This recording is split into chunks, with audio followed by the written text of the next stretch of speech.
سلامونه درنو لیدونکو، وخت مو بخیر. نن غواړم چې د الله تعالی د معجزې په اړه تاسو ته یوه کیسه وکړم.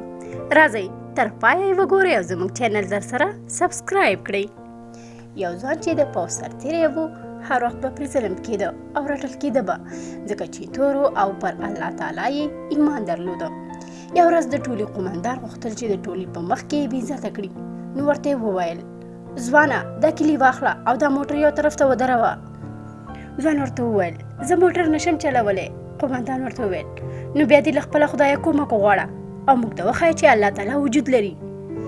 ځوان په ژړا شو، کیلي یې واخیسته، د موټر په طرف روان شو او دعا یې وکړه. په نتیجه کې ځوان موټر د قومندان د لارښوونې مطابق ودرولو. ځوان له موټره راښکته شو، د الله تعالی حمد بیان کړ او ویې کتل چې ټول پوځیان ژاړي. هغوی ټول وویل: موږ غواړو ستا د خدای بندګي وکړو. ځوان حیران و، د ټولي قومندان هم په ژړا و او ځوان ته یې د موټر بانډ خلاص کړ. ګوري چې موټر کې انجین نشته. ځوان وویل: وګوره، دا د هغه خدای جل جلاله د موجودیت دلیل دی چې زه عبادت کوم، هغه خدای چې ناممکن کارونه ممکن کوي.